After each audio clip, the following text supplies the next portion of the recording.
¿Alguna vez usted ha pensado cómo se entretenía la gente en el tiempo de Jesús? Donde no había internet, no había televisión, no había radio, no había Netflix, no había TikTok, no había Instagram, no había YouTube.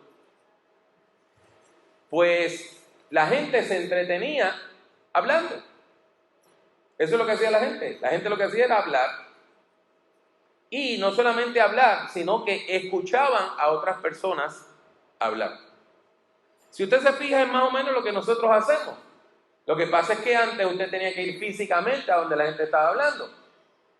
Hoy nosotros vemos a la gente hablando por nuestro móvil, o por las tabletas electrónicas, o por la computadora, o el televisor.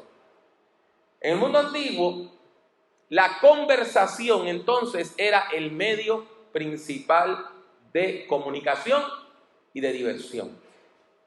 La gente hablaba en las casas, la gente hablaba en los caminos, pero de manera particular, la gente iba a las plazas públicas, al centro de la ciudad. Y ahí por lo regular había un lugar que se llamaba en griego una bima.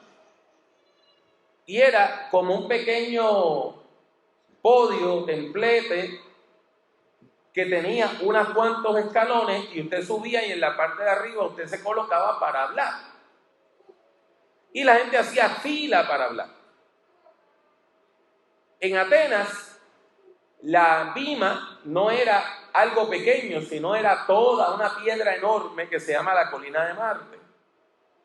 Ahí, una de las personas que habló fue precisamente el apóstol Pablo. La gente iba a esa plaza pública, que en griego le decían el ágora, y se reunían alrededor de esa bima, alrededor de ese lugar donde hablaban los oradores, para escuchar a la gente que venía a hablar.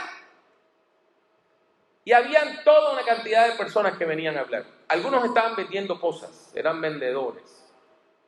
Otros eran comediantes, decían cosas satíricas, cosas para que la gente se riera.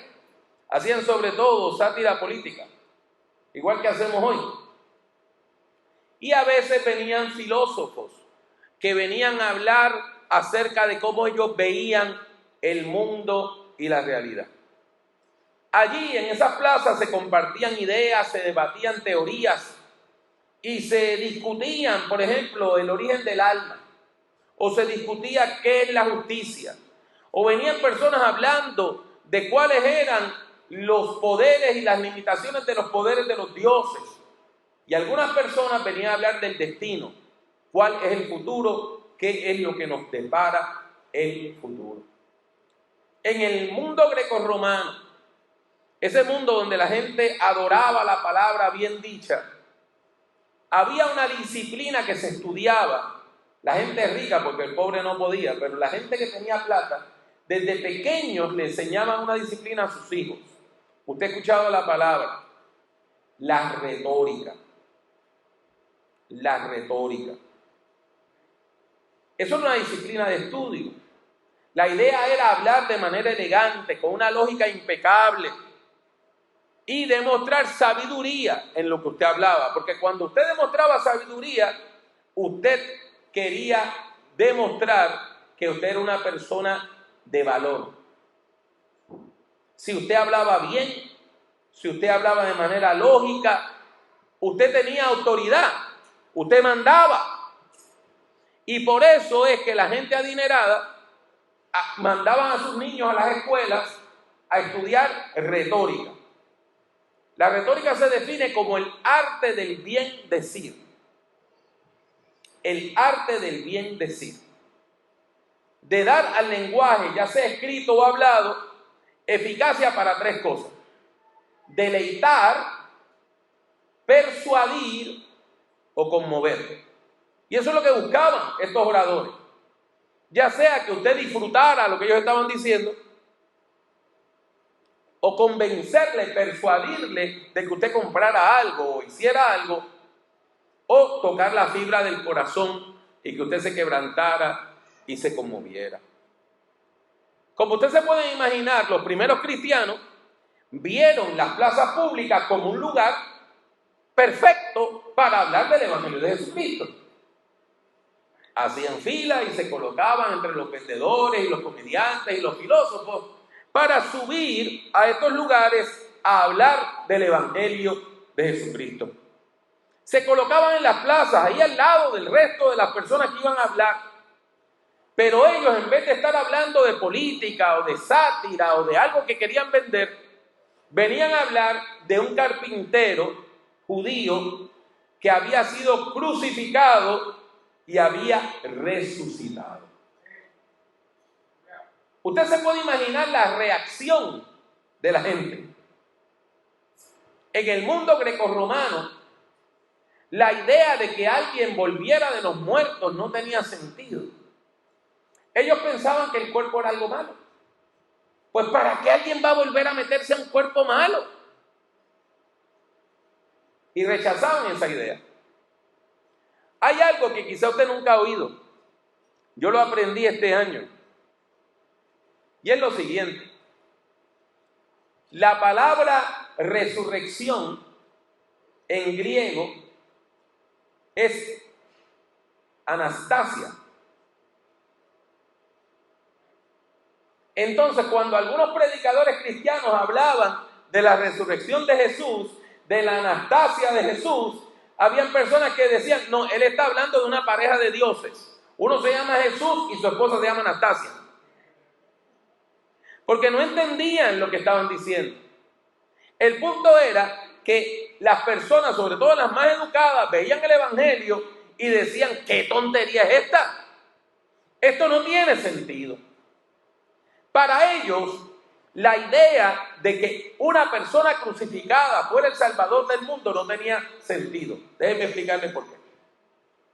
La cruz no era un instrumento de ejecución, sino un instrumento de tortura.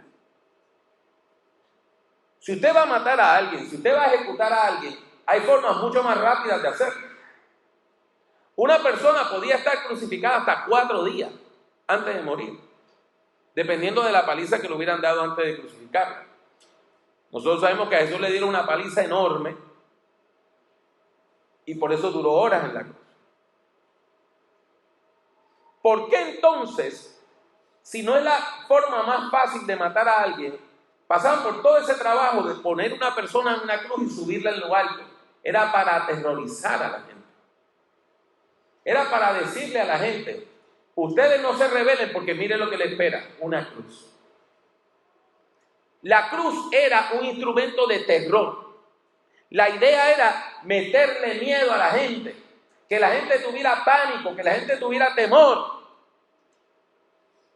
Era algo tan y tan y tan cruel que la ley prohibía que los ciudadanos romanos fueran crucificados. Era ilegal crucificar a un ciudadano romano. Usted tenía que ser una persona considerada un ciudadano de segunda clase, un extranjero residente o un esclavo. Le acabo de decir algo que yo no sé si usted alguna vez lo había pensado. Jesús no era ciudadano romano. Y usted dirá, pero él nació en Judea y sus padres eran judíos y sus abuelos y todos sus antepasados eran judíos. Sí, pero Judea no era un país libre, era una provincia de Roma. No existía la ciudadanía judía, la única que existía era la ciudadanía romana. Y Jesús no era ciudadano romano. Eso dice mucho en estos días donde la gente está hablando tanto y tanto y tanto de ciudadanía. Jesús era un extranjero residente. Tan pronto usted decía que este hombre había sido crucificado, usted estaba diciendo 2 cosas. Una, que era extranjero. Y la otra, que había sido condenado por el imperio romano, ejecutado por el ejército romano por órdenes de un político romano. O sea, usted estaba diciendo que el imperio lo consideraba un criminal. Y usted me va a decir que un criminal es el salvador del mundo. Eso es una locura. Y el apóstol Pablo lo reconoce cuando dice en 1 Corintios 1:18, porque la palabra de la cruz es locura para los que se pierden. Pero para los que se salvan, esto es a nosotros, esa palabra de la cruz es poder de Dios. Poder de Dios. Pero volvamos a esa frase de locura. ¿Cómo es posible que una locura sea palabra de salvación? Hablemos de la locura que salva. Cuando el apóstol Pablo habla de locura, está utilizando una palabra muy fuerte en griego, la palabra moria. Quiere decir comportarse como un necio, como una persona que no tiene conocimiento, que no tiene sensatez. Por lo tanto, la idea de que Jesús, crucificado desde una cruz, puede salvar al mundo, para los griegos y los romanos era una tontería, o si quiero usar una palabra más fuerte, una estupidez. Por eso, los romanos decían, de manera despectiva, que el cristianismo era una religión para esclavos y para mujeres. O sea, para gente ignorante, sin escuela. Pero el apóstol Pablo enfrenta el prejuicio y no se avergüenza del evangelio, como dice Romanos capítulo 1. Al contrario, él continúa proclamando el mensaje de Cristo y lo hace con valentía y le dice al mundo que Dios ha decidido salvar a la humanidad por medio de la locura de la predicación. Sí, habían sabios discutiendo su sabiduría. Sí, habían poderosos discutiendo su poder político, su fuerza. Habían militares discutiendo acerca de su fuerza militar. Pero en medio de todo eso, Dios reveló su amor en una cruz, en un madero, en la muerte injusta de un hombre que murió para matar la muerte. Murió para vencer la muerte. Murió para que ya nadie más tenga que morir eternamente. Y usted dirá, pero entonces Dios está mostrando debilidad. Sí, Dios muestra debilidad. Y en otro lugar, en 2 de Corintios, el apóstol Pablo va a decir que Dios muestra debilidad porque lo débil de Dios es más fuerte que lo más fuerte de los seres humanos.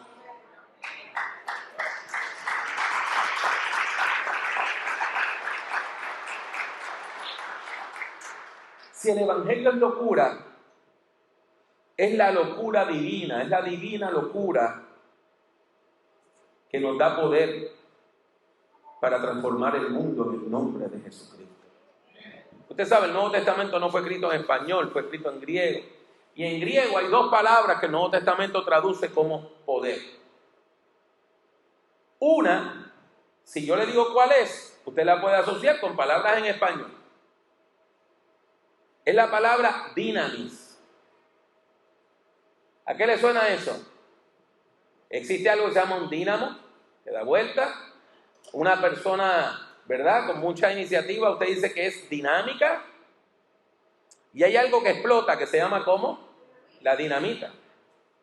Pues precisamente, cuando Pablo dice que el evangelio es dinamis, cuando Pablo dice que el evangelio es poder de Dios, está diciendo que es una fuerza, es una capacidad, es el poder explosivo de Dios que cambia la vida del ser humano.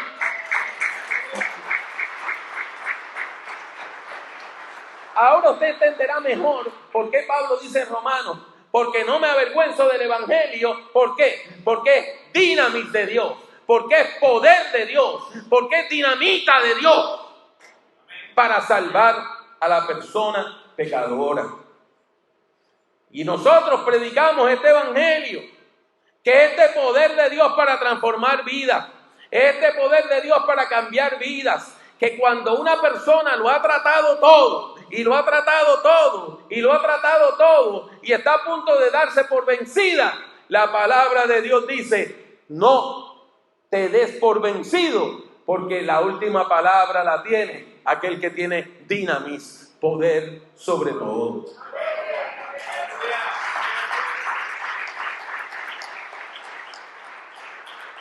Por eso es que la cruz pasa de ser un instrumento de derrota a un símbolo de victoria. La cruz es la bandera de la victoria divina. La cruz ahora revela el amor de Dios. Y por eso nosotros llevamos con honra el escándalo de la cruz. El escándalo de la cruz. Que Dios no vino a alinearse con la gente más poderosa, sino a identificarse con el pobre, con el que no tiene poder, con el extranjero, con el esclavo, con las personas enfermas, con aquellos que eran rechazados por la sociedad. Y Dios les llama para sanarles, para bendecirles, para transformarles, de manera que aquellos que no eran pueblo, ahora pasamos a ser pueblo de Dios. Dios no vence por la fuerza. Dios vence por el amor. Y esto nos lleva a considerar que en el evangelio se cambian los valores del mundo. En el evangelio, lo que la gente cree en la sociedad es transformado. Nosotros vivimos en un mundo donde la gente busca éxito, fama, poder, donde la gente sueña con ser influencers, donde la gente quiere el auto más caro, donde la gente quiere la casa más exclusiva, donde la gente quiere entrar a los lugares donde al resto de la gente no se les permite pasar. Hay mucha gente buscando celebridad y buscando éxito.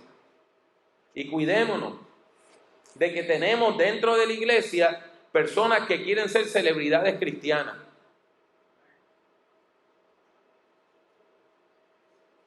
Mientras el mundo está buscando fama, nosotros celebramos la fe, la esperanza y el amor. Mientras la gente busca sabiduría para conquistar y dominar, el pueblo de Dios busca sabiduría y pide sabiduría para servir. Porque nosotros sabemos que el verdadero líder no es el que dice aquí mando yo. El verdadero líder es aquel que sirve a los demás con amor.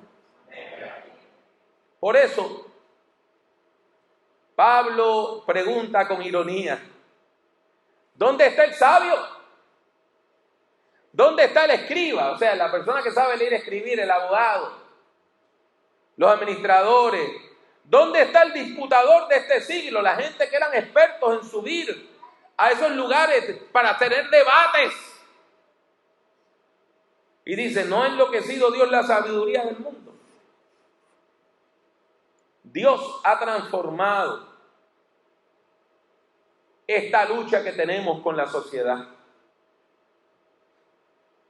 La sabiduría del mundo no comprende el evangelio. La sabiduría del mundo no comprende la palabra de Dios.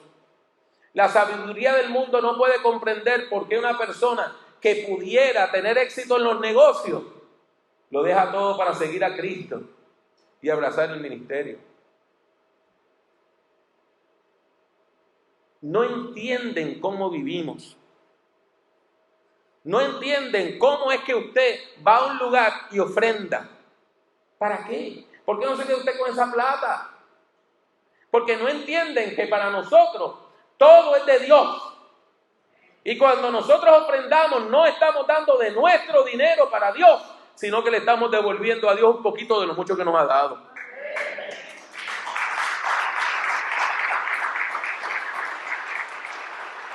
Entiendan bien, el apóstol Pablo no está rechazando la sabiduría y el conocimiento por sí mismo. Lo que está rechazando es el mal uso del conocimiento. De las personas que no entienden que el conocimiento humano tiene límites. Que por más que el ser humano piense, razone o invente, nunca alcanzará la sabiduría de Dios. El gran pecado humano es que nosotros queremos ser dioses de nuestra propia vida. Si usted va al Génesis capítulo 3, ¿cuándo fue y cómo fue que la serpiente pudo finalmente engañar a Eva y después a Adán? Cuando le dijo, si comen del árbol que Dios les prohibió, serán como dioses. Ese es nuestro pecado. Es que los seres humanos queremos ser dioses de nuestra propia vida. Queremos actuar como diosesitos. Queremos ser los que deciden quién vive y quién muere. Pero Dios nos demuestra que solamente el amor divino puede llevar al ser humano a ser verdaderamente sabio, a vivir con provecho.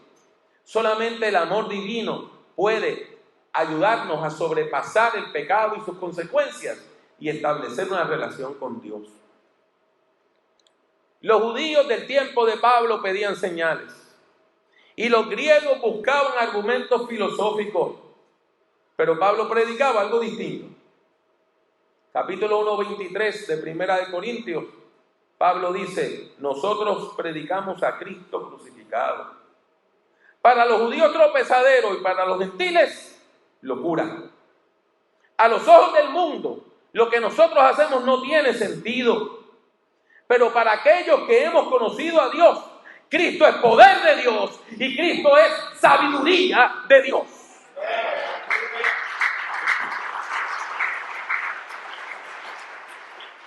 Y esto nos lleva a la enseñanza principal.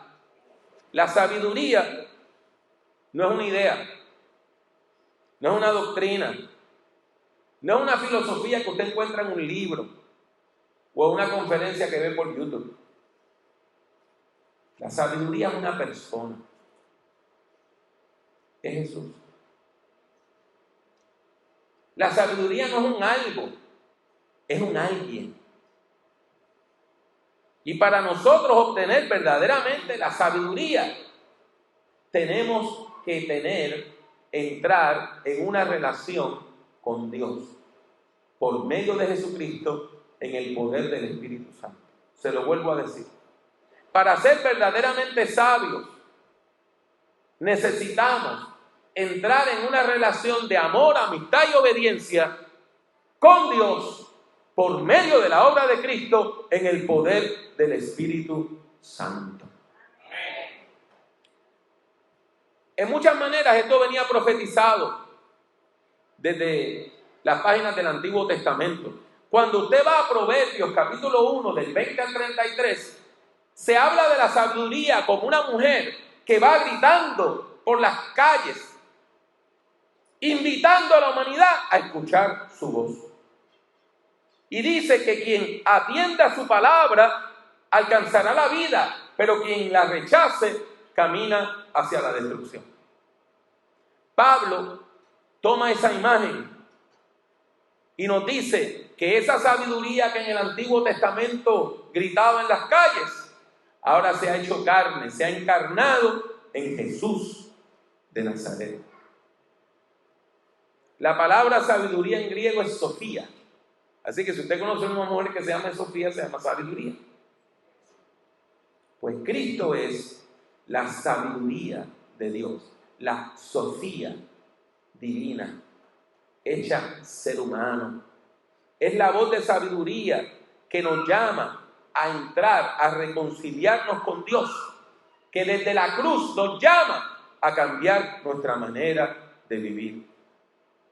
Por eso, cuando la iglesia predica, cuando la iglesia proclama, cuando su pastor está predicando, dando una clase de escuela bíblica, un estudio bíblico, está hablando sabiduría. Y es una sabiduría que viene dada por Dios, por medio de su palabra. Y cuando usted acepta a Jesucristo como Señor y Salvador, esa sabiduría se siembra en su corazón y crece para dar fruto en el Espíritu Santo. Como dice 1 Corintios 2:10, el Espíritu, está hablando del Espíritu Santo, todo lo escudriña, aún lo profundo de Dios. Por lo tanto, si usted quiere ser verdaderamente sabio, la sabiduría de Dios no se aprende en libros, sino por la experiencia de conocer a Cristo y vivir en el poder del Espíritu Santo. Nosotros no somos salvos por nuestra razón. No es el razonamiento lo que nos salva. Es aceptar la revelación que Dios se ha mostrado y nos ha mostrado. Le ha mostrado al mundo su amor y su poder por medio de la obra de Cristo. Y usted dirá, pero hermano Pablo, nosotros somos personas que somos parte de un grupo minoritario en este país. Somos débiles. Pero hay una buena noticia. La palabra de Dios nos dice que Dios usa lo débil, lo pequeño y hasta lo menospreciado como instrumentos para manifestar su gloria.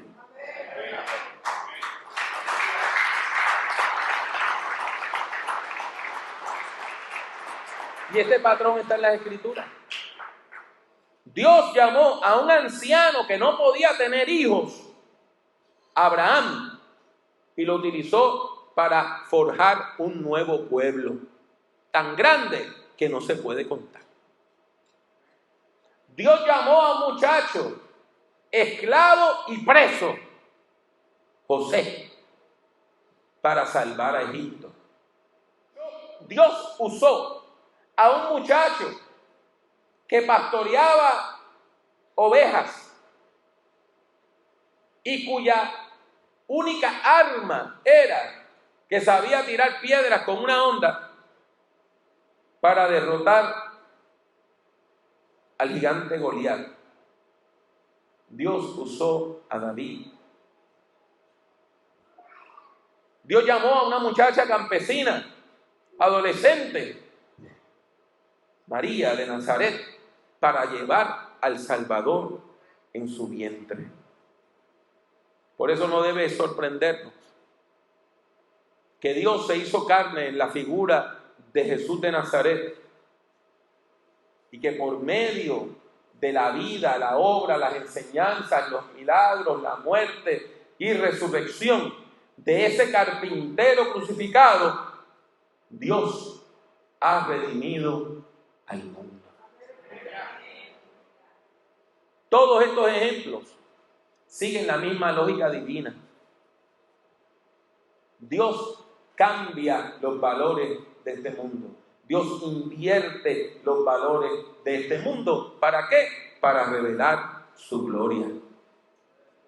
Y esa es la esencia de la cruz. Esa es la esencia de la cruz.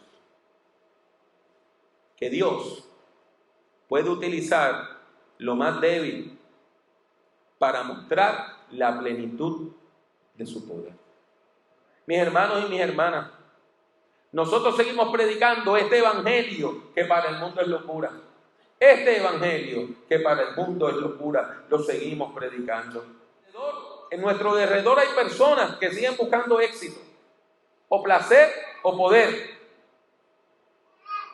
Pero Dios sigue ofreciendo salvación por medio de Cristo, por medio de la cruz de Cristo, por medio de la locura de la predicación. Porque la cruz para nosotros no es una señal de derrota, sino de la suprema victoria del amor de Dios sobre todas las fuerzas del mal, del pecado y de la muerte. Dios triunfa sobre el pecado, sobre la muerte y sobre la arrogancia del ser humano. Por eso, el apóstol Pablo escribió en el capítulo 1, versículo 25 de 1 de Corintios, que lo insensato de Dios es más sabio que los hombres, y que lo débil de Dios es más fuerte que los hombres. No nos avergoncemos del Evangelio. Hable de Cristo. Aún aquellas personas que puedan burlarse de usted. Comunique, predique con valentía este mensaje, esta locura de la cruz. Y siga afirmando que en Cristo hay poder para salvar, para sanar y para transformar vidas.